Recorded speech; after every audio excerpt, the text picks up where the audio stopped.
Hola, muy buenos días y bienvenidos al proyecto IPG Patsala de español.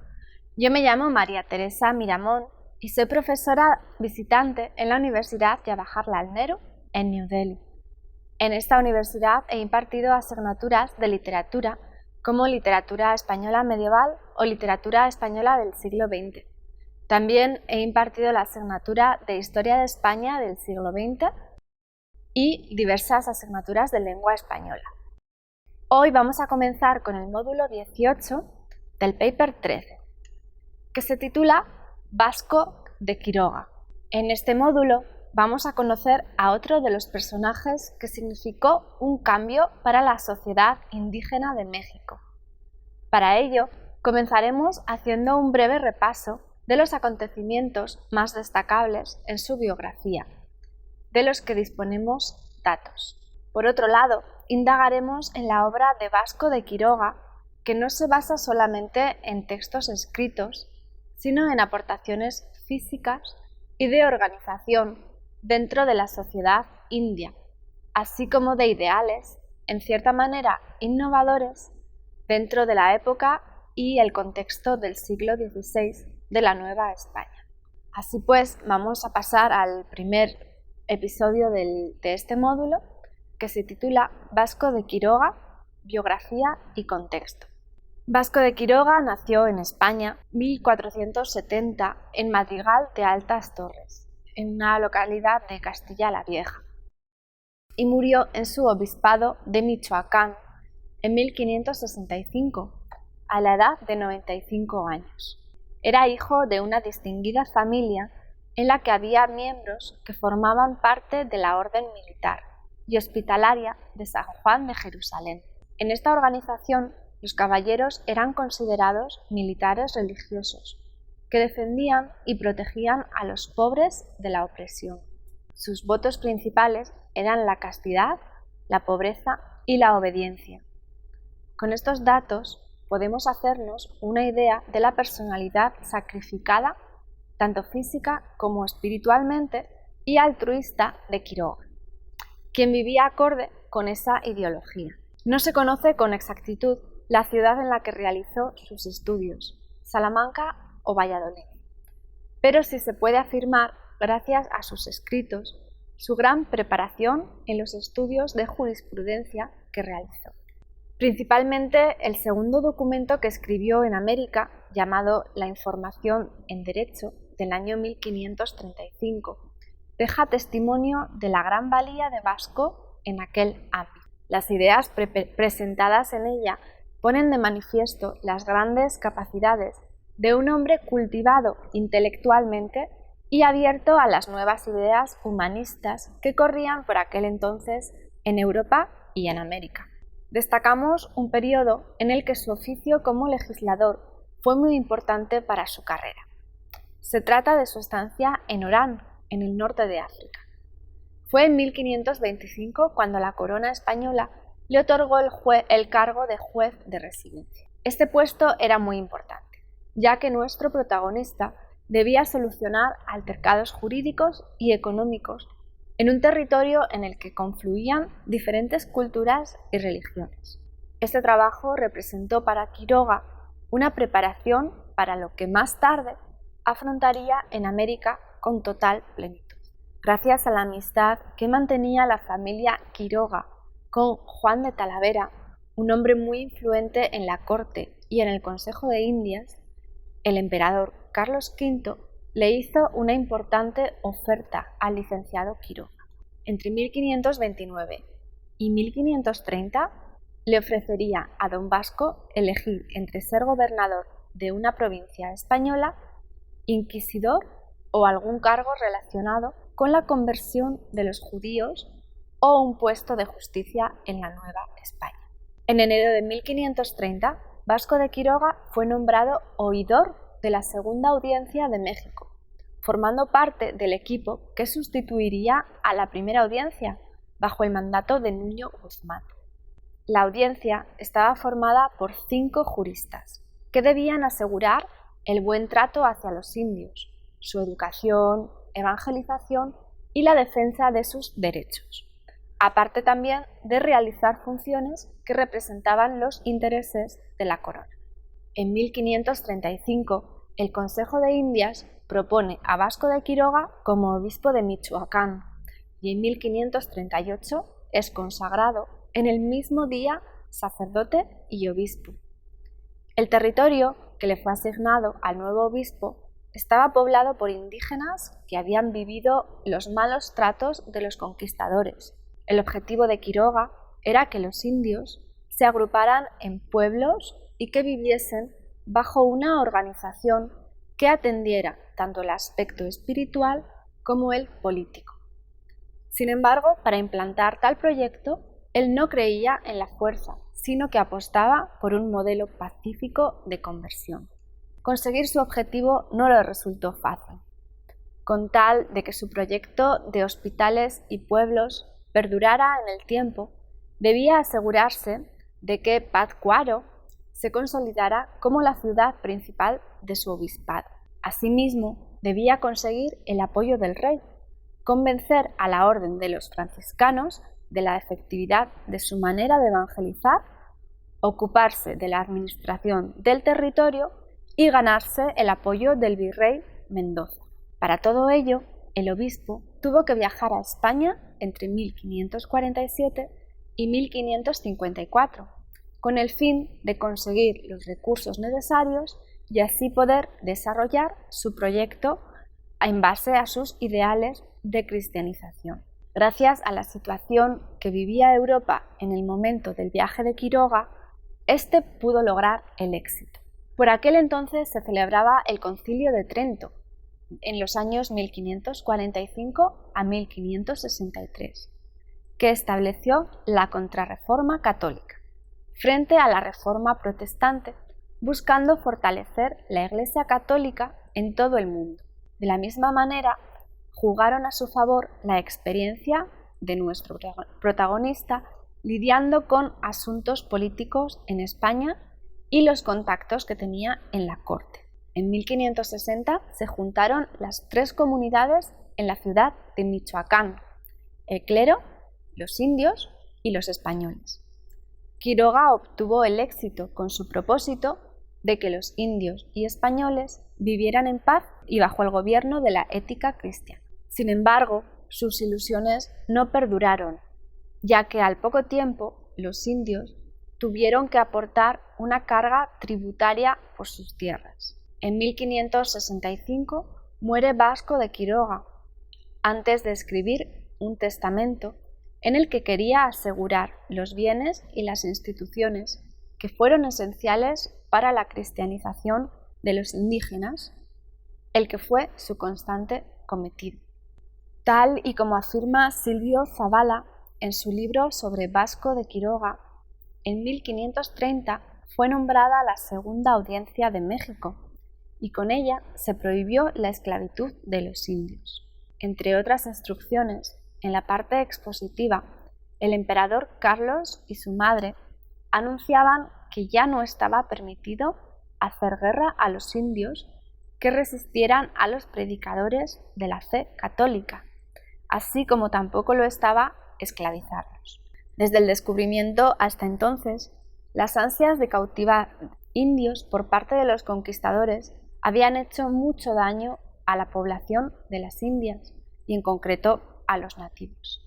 Sin embargo, este escrito hizo reaccionar a los españoles que vivían en las Indias y las comunidades residentes en Nueva España expresaron sus quejas al emperador. Sus argumentos y su lucha a favor de la esclavitud fueron tan exitosos que en 1534 don Carlos V volvió a autorizar aquello que había sido prohibido en 1530, pero esta vez bajo ciertas reglas. Esa nueva orden de 1534 hizo que los oidores o jueces de la Segunda Audiencia se prepararan para demostrar a España las consecuencias tan dañinas que tendría esa decisión. Entre estas figuras que se movilizaron destaca la de Vasco de Quiroga, quien en su largo escrito titulado Información en Derecho de 1535 respaldaba la opinión de que se estableciera de nuevo la prohibición del año 1530. Por otro lado, esta es, de todas las obras que se conocen de Vasco de Quiroga, la que mejor refleja sus ideales respecto a la situación complicada que se formó en América a partir de la conquista y la colonización española. Vasco de Quiroga apostaba por adoptar una actitud pacífica y descartaba totalmente cualquier acción que se llevara a cabo a través de la fuerza. Reflejo de ello son las palabras que nos regala Zabala en su libro sobre el ideario de Quiroga. Él no admite que el cristiano pueda, en conciencia, dejar al infiel en su estado de perdición espiritual y temporal, sino que debe tratar a toda costa de convertirlo y elevarlo. El español, comenta don Vasco, no debe ser el juez de la justa guerra contra los indios, porque es parte. Esa facultad corresponde al Papa y al Rey. Él expresa en sus escritos el método a llevar a cabo para atraer a los nativos. La pacificación de estos naturales, para los atraer y no espantar, había de ser, a mi ver, no guerra, sino caza, en la cual conviene más el cebo de buenas obras que no inhumanidades, ni rigores de guerra, ni esclavos de ella ni de rescate. Si quisiéramos una vez cazarlos y después de cazados convertirlos, retenerlos y conservarlos. Quiroga siempre terminaba situando sus ideas al lado de las que favorecían la libertad de los indígenas. Hasta aquel momento, la evangelización y educación de los naturales se había llevado a cabo por medio del método utilizado por los franciscanos. Este sistema apostaba por enseñar la doctrina cristiana a grupos de niños o jóvenes a través de intérpretes. Cuando los maestros consideraban que ya estaban preparados, los mandaban a sus poblados para difundir lo aprendido. En su faceta de educador, tal y como nos comenta Victorino de Arce en su artículo, don Vasco era partidario de un método que implicara más acción. No creía que convertir de forma masiva a los indios fuera efectivo. Le preocupaba el riesgo que suponía para aquellos niños y jóvenes que habían sido formados en seminarios regresar a sus tierras de origen y verse de nuevo rodeados por un ambiente pagano. Sufría por echar a perder el duro trabajo realizado por los misioneros. La intención de Quiroga era juntar a los nativos en ciudades y formarlos en una comunidad en la que, además de trabajar, recibían educación cristiana. El obispo, tal y como afirma Arce en su artículo, quería que aquellos pueblos errantes por naturaleza se hicieran sedentarios y se acostumbraran a amar la tierra en la que trabajaban y vivían. Esta organización de la vida de los indígenas en ciudades en las que aprendieran artes y oficios y se les inculcara la fe es la proposición más importante de don Vasco en lo referente a la historia de la creación de comunidades de indios.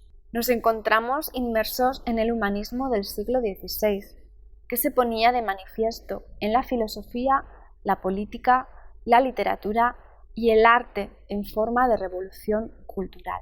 En España, estas manifestaciones venían representadas de la mano de personajes como Nebrija, Vives Alonso o Juan de Valdés. Los humanistas anhelaban un mundo que se bastase a sí mismo, libre de las heridas y los horrores del pasado. Este deseo se persigue a través de la idealización del presente, que tiene como consecuencia la alabanza de los niños y sus juegos, los cantares del pueblo, el indígena puro, sin influencias de la civilización y la vida aldeana frente a la vida de corte. Fue gracias a esta atmósfera que surgieron las utopías renacentistas. Un ejemplo de propuesta utópica fue la que escribió Tomás Moro, tal y como vemos reflejado en el siguiente fragmento. ¿Qué sería yo si propusiese un gobierno por el estilo del que Platón define en su libro de República, o como lo que practican en Utopía, tan diferente de la manera de gobernar nuestra, basada sobre el derecho de propiedad?